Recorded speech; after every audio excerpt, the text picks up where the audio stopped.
Are you worried that you're doing too much in your relationship and losing yourself in the process? Many men over 60 find themselves confused about what truly makes a partnership thrive. You might be bending over backwards, yet sensing something's off. The truth is, being a good partner isn't about grand gestures or constant sacrifice. It's about understanding what genuinely strengthens your connection without draining your spirit. If you've been questioning whether your efforts are actually helping or hurting your relationship, you're not alone. What you're about to discover might completely change how you approach love after 60. In the next few minutes, you'll discover 9 powerful practices that distinguish truly successful relationships from those that struggle. These aren't outdated rules from decades past. They're proven approaches that reflect how modern partnerships actually work when both people feel valued and respected.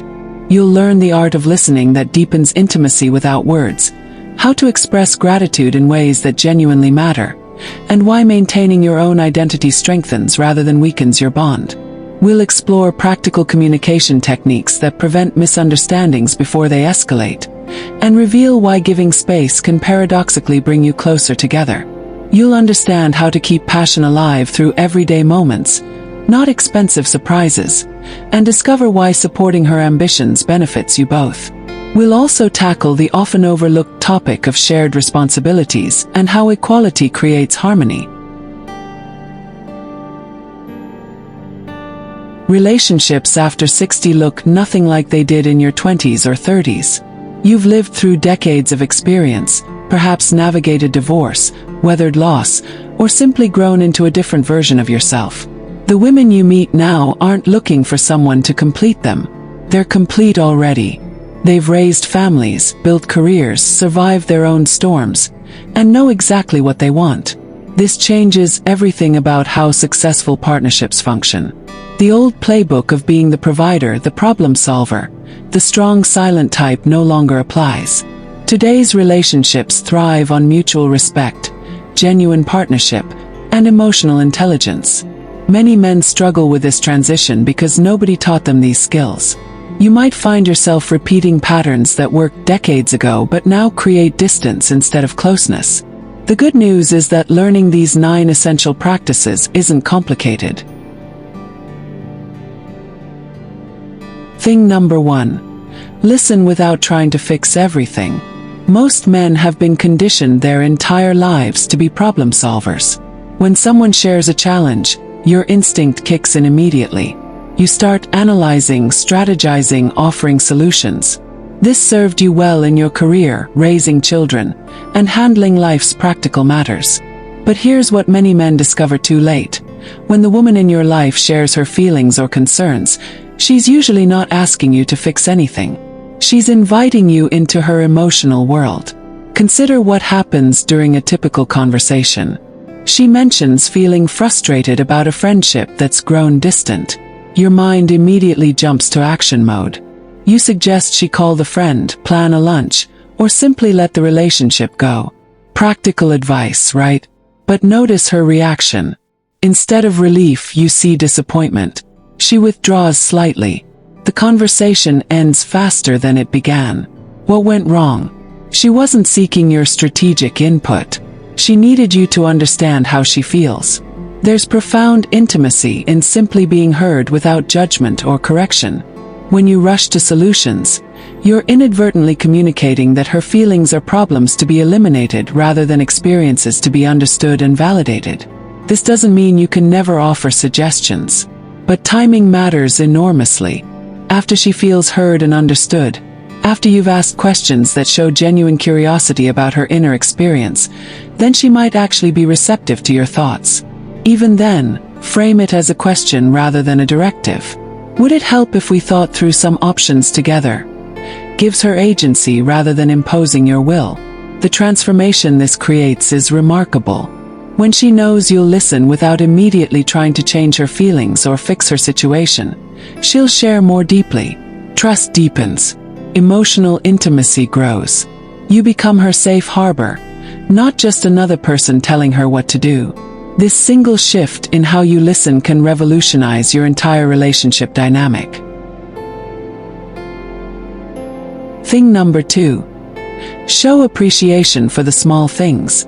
After decades of life experience, you might assume that grand romantic gestures matter most. Expensive dinners, surprise vacations, significant gifts. While these certainly have their place, they're not what sustains day-to-day happiness in a relationship. What truly makes a woman feel valued are the small acknowledgments that prove you actually notice her existence and effort. Think about all the invisible labor that happens around you. She remembers your doctor's appointment and asks how it went. She picks up your favorite coffee creamer without being asked. She texts to check if you got home safely after driving in bad weather. These tiny acts of care often go completely unnoticed, creating a slow erosion of connection. When someone consistently gives without receiving acknowledgement, resentment quietly builds. Expressing gratitude doesn't require poetic language or elaborate displays. It requires paying attention. When she makes your morning coffee exactly how you like it, pause before drinking it. Look at her and say, "I really appreciate you doing this." Those 7 words take 3 seconds but communicate that you see her effort. When she suggests a movie you end up enjoying, mention it afterward. "You have great taste. Thanks for picking that." Simple recognition that her choices and contributions enhance your life together. Here's what many men miss. Appreciation isn't just about thanking her for tasks. It's about noticing who she is as a person. Comment when she handles a difficult phone call with grace. Acknowledge when she shows kindness to a stranger. Recognize her patience, her humor, her wisdom. "I love how you always find something positive in tough situations." Tells her you see her character, not just her actions. Many men protest that this feels unnatural or forced at first. That's normal. You're developing new habits of attention and expression. Start with one genuine appreciation daily. Notice something specific she did or said. Tell her you noticed and why it mattered to you. Within weeks, this practice becomes automatic. Within months, you'll wonder how you ever maintained a relationship without it. The woman in your life isn't asking for perfection. She's asking to be seen. When you regularly acknowledge the small things, you're telling her that her presence in your life matters in concrete, observable ways. That's the foundation of lasting love. Thing number 3. Maintain your independence while being present. One of the most delicate balances in any relationship is the space between togetherness and autonomy. Many men swing to extremes, either merging completely into the relationship or maintaining such rigid independence that their partner feels like an afterthought. Neither approach creates lasting satisfaction. What works is something more nuanced, a dance between being reliably present while preserving your individual identity.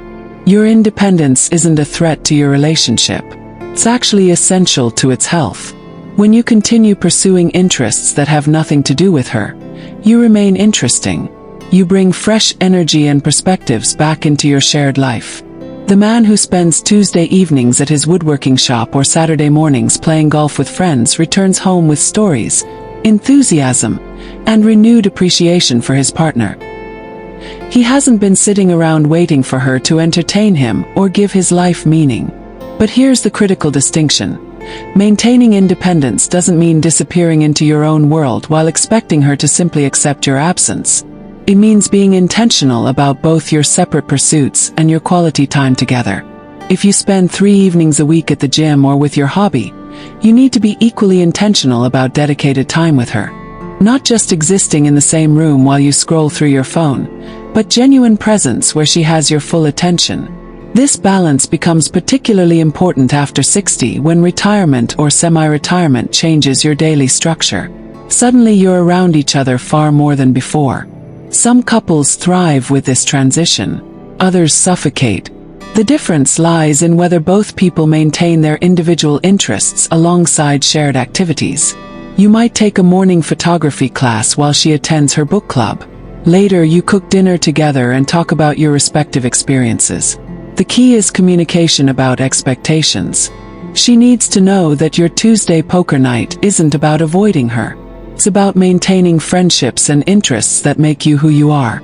Similarly, when you're together, she needs to feel that you've chosen to be present, not that you're tolerating her company until your next escape. Thing number 4. Communicate your feelings openly.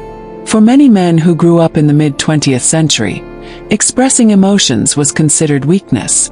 You learned to push feelings down, handle problems privately, and present a stoic exterior regardless of internal turmoil. This conditioning runs deep. Even now, at 60 or beyond, you might find yourself automatically suppressing vulnerability. But this emotional guardedness that once seemed like strength actually creates profound distance in intimate relationships. Women consistently report that emotional unavailability is one of their biggest frustrations with male partners. Not because they expect you to be overly dramatic or share every fleeting thought, but because they want access to your inner world. When you consistently respond to "How are you feeling?" with "Fine" or "I'm good," you're building walls instead of bridges. She can't connect with a fortress. Opening up emotionally doesn't mean dumping unprocessed anxiety on her, or using feelings as weapons during arguments. It means letting her see what's actually happening inside you. When you're worried about a health issue, say so. When you feel uncertain about a major decision, share that uncertainty. When something she did hurt your feelings, tell her directly rather than withdrawing into cold silence or passive-aggressive behavior. Many men fear that expressing vulnerability will make them seem less masculine or capable. The opposite is true. Real strength includes the courage to be honest about fear, sadness, or confusion. When you tell her, "I've been feeling anxious about this upcoming procedure, and I needed you to know," you're inviting her into partnership rather than forcing her to guess what's wrong or worse, feeling shut out of your life entirely. Start with lower stakes emotions if this feels foreign. Share when you're excited about something, proud of an accomplishment, or touched by a kind gesture. These positive emotions are still vulnerability because you're revealing what matters to you. As this becomes more comfortable, gradually include more difficult feelings. The goal isn't constant emotional processing, but rather removing the automatic barrier that prevents genuine connection. Thing number 5. Respect her need for personal space. A common misconception about love is that it requires constant proximity. Many men interpret a woman's desire for alone time as rejection or evidence that something's wrong in the relationship. This misunderstanding creates unnecessary conflict and anxiety. The truth is that personal space isn't about escaping you. It's about maintaining the internal equilibrium that allows her to show up fully when you're together. Everyone has different capacity for social interaction, even with people they love deeply. Some women recharge through solitude. After a busy day filled with conversations, obligations, and mental labor, they need quiet time to process their thoughts and restore their energy. This isn't a character flaw or relationship red flag. It's basic human psychology. When you take her need for space personally, you're making her self-care about you, which adds pressure rather than providing the understanding she needs. Respecting personal space means several things practically. When she says she needs an evening to herself, don't interrogate her about why or what she'll be doing. Simply say something like, "Of course, enjoy your time and make your own plans." When she's reading or engaged in a solo activity, resist the urge to interrupt with random thoughts or require her attention. Let her finish what she's doing. When she closes the door to take a bath or spend time in her own space, honor that boundary without hovering outside or acting hurt. Here's what many men don't realize. Giving her space without drama actually increases her desire to be with you.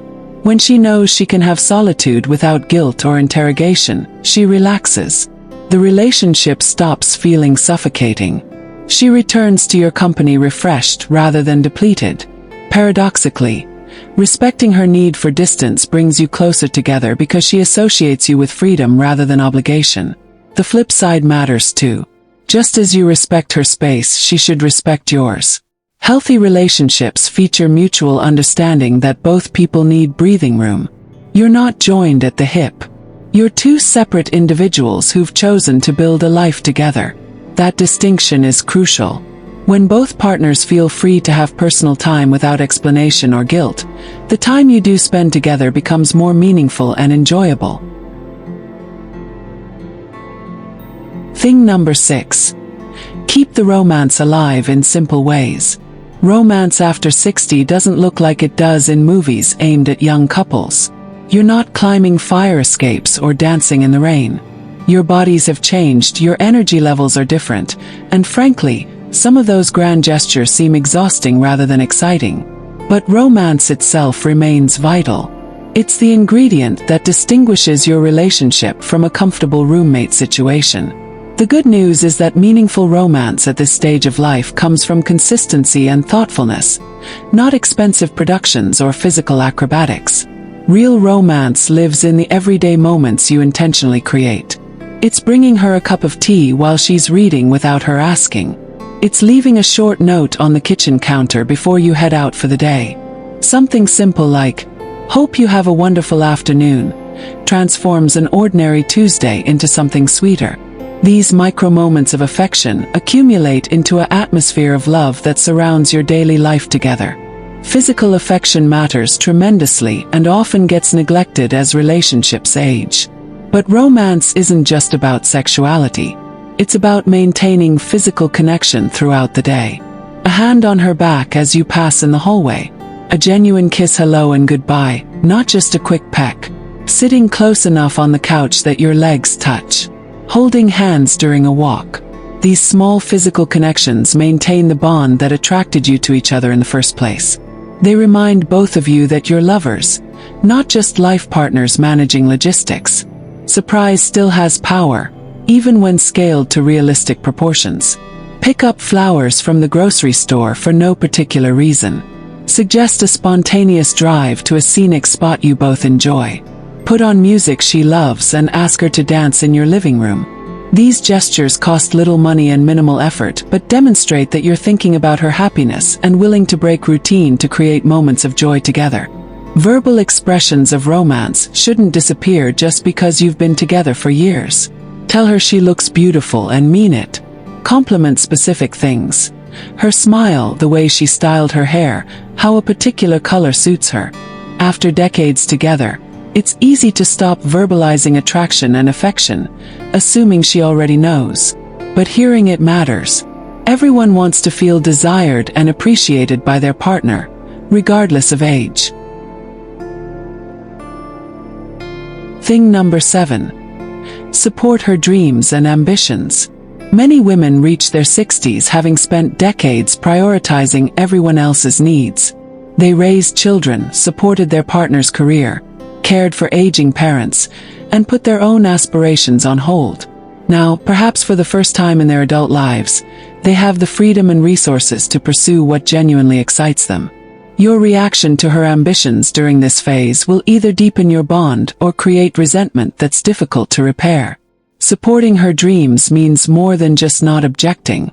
It requires active encouragement and practical assistance. When she mentions wanting to take painting classes, don't just nod politely. Help her research local studios. Ask about her progress. Show genuine interest in what she's creating. When she talks about starting a small business or volunteering for a cause she cares about, engage with her enthusiasm rather than immediately pointing out potential obstacles or why it might not work. Practical support matters enormously. If she's taking evening classes, handle dinner those nights without complaint. If she needs quiet time to write or study, give her uninterrupted space. If her new pursuit requires financial investment, discuss it as a partnership rather than treating it as frivolous spending. Your willingness to adjust routines and share resources demonstrates that you genuinely value her personal development, not just tolerate it. Listen carefully when she talks about her ambitions, even if the subject matter doesn't particularly interest you. She's not necessarily asking you to share her passion for watercolor painting or genealogy research. She's asking you to care about what matters to her. There's a significant difference. You can be completely uninterested in the technical details of her pursuits while still being deeply interested in her excitement and progress. Celebrate her achievements, regardless of scale. When she completes a course, sells her first handmade item, or reaches any milestone in her pursuits, acknowledge it with the same enthusiasm you'd want for your own accomplishments. Take her to dinner. Tell your friends about her achievement. Let her know you're proud of her. This validation reinforces that her dreams have value and that you're genuinely invested in her success. Here's what truly distinguishes supportive partners. They understand that her ambitions aren't competing with the relationship. They're enriching it. A woman who feels encouraged to grow and explore becomes a more fulfilled, happy partner. Your support creates a foundation of trust and mutual respect that strengthens everything else you're building together. Thing number 8. Share household responsibilities equally. The division of household labor remains one of the most contentious issues in relationships, even among couples who consider themselves progressive and equal. Many men over 60 grew up in homes where their mothers handled everything domestic, while their fathers focused on earning income. Even if you intellectually reject this model, these early patterns often unconsciously shape your expectations about who does what around the house. Equality in household responsibilities doesn't necessarily mean splitting every task exactly down the middle. It means both partners carry a fair share of the mental and physical labor required to maintain your shared life. This includes not just the visible tasks like cooking and cleaning, but also the invisible work of remembering, planning, and managing. Who keeps track of when bills are due? Who notices when you're running low on household supplies? Who plans meals for the week? This cognitive labor is exhausting and often falls disproportionately on women. Many men genuinely believe they're contributing equally because they help when asked. But here's the critical issue. Helping isn't the same as owning responsibility. When she has to ask you to do something, she's still carrying the mental load of noticing what needs doing and delegating it. True equality means taking ownership of specific domains without requiring her management or reminders. You notice when the trash needs taking out. You're aware that the bathroom needs cleaning. You track your own appointments and obligations. Start by having an honest conversation about current divisions of labor. List everything that keeps your household running. Cooking, shopping, cleaning, laundry, yard work, home maintenance, financial management, social planning, gift buying, appointment scheduling. Be thorough. Then honestly assess who currently handles each area. You might be surprised by the imbalance. Many men drastically overestimate their contributions because they focus on occasional big tasks while overlooking the daily repetitive work their partner handles invisibly. Once you've identified imbalances, redistribute responsibilities based on preference, skill, and availability. Maybe you genuinely enjoy cooking while she finds it tedious. Great, that's your domain now. Perhaps she's better with finances while you're handy with repairs.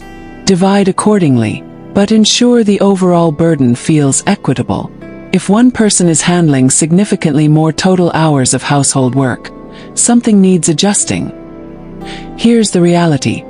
Women consistently report that equitable sharing of household labor is one of the strongest predictors of relationship satisfaction and even sexual desire. When she's not exhausted from carrying an unfair burden, when she feels you're genuinely invested in maintaining your shared space, when she sees you as a true partner rather than another person to manage, the entire relationship transforms. Thing number 9. Be willing to learn and adapt together. At 60 and beyond, you've accumulated decades of life experience, developed firm opinions, and established patterns that feel comfortable and right. This wisdom is valuable, but it can also calcify into rigidity if you're not careful. The belief that you're too old to change or that your way of doing things is the only correct way will slowly poison any relationship. Successful partnerships at this stage require flexibility, curiosity, and the humility to recognize that you don't have everything figured out. Learning and adapting together means accepting that both of you are still evolving. The woman you're with today isn't exactly the same person she was 5 years ago, and neither are you. People continue developing new perspectives, discovering new interests, and shifting priorities throughout their entire lives. When you insist on treating her as though she's frozen in time or expect the relationship to remain exactly as it was when it began, you're denying both of you the opportunity for continued growth. This willingness to adapt shows up in countless small ways. Maybe she's developed an interest in healthier eating and wants to change how you both approach meals. Instead of digging in your heels and insisting on the same foods you've always eaten, explore this new direction together. Perhaps she's become more environmentally conscious and wants to reduce waste in your household. Rather than dismissing this as unnecessary hassle, consider why it matters to her and find compromises that honor both your comfort and her values. Technology offers a perfect example of where flexibility matters. Many older adults resist learning new communication tools, apps, or devices, preferring familiar methods even when they're less efficient. But if she's comfortable with video calls to distant family or enjoys sharing photos through certain platforms, your refusal to learn creates unnecessary barriers. Being willing to acquire new skills, even when they don't come naturally, demonstrates that staying connected with her is more important than your comfort zone. Conflict resolution itself requires constant learning. The way you argued in previous relationships or earlier in this one might not serve you well now. Maybe you've historically withdrawn during disagreements while she needs to talk things through. Neither approach is inherently wrong, but finding methods that work for both of you requires willingness to adjust your instinctive patterns. This might mean learning to stay present during difficult conversations even when you want to retreat, or developing skills in expressing frustration without attacking. The most successful couples view their relationship as an ongoing experiment rather than a finished product. They try new approaches to old problems. They're willing to admit when something isn't working and brainstorm alternatives together. They don't cling to outdated patterns simply because that's how things have always been done. This adaptability keeps the relationship dynamic and responsive to both partners' changing needs rather than becoming a rigid structure that no longer fits either person comfortably. Building a thriving relationship after 60 isn't about perfection. It's about consistent intention and genuine effort. These 9 practices work because they address what actually matters in mature partnerships: mutual respect, emotional honesty, and the recognition that you're both complete individuals choosing to share your lives. You don't need to master all of these overnight. Start with 1 or 2 areas where you know you can improve. Practice them until they become natural. Then add another. The cumulative effect of these changes will surprise you. Your relationship will feel lighter, more connected, more alive. She'll feel truly seen and valued, not just tolerated or taken for granted. And you'll discover that being a great partner doesn't require losing yourself. It requires becoming more fully who you are while making space for her to do the same. That's the foundation of love that lasts. If these insights resonated with you, take action today. Choose one practice from this video and implement it this week. Real change happens through consistent small steps, not grand promises. Which of these 9 things will you start with? Share your thoughts in the comments below. Your experience might help another man navigating similar challenges. And if you found this valuable, subscribe to our channel for more practical relationship advice designed specifically for life after 60. Remember, it's never too late to become the partner you want to be.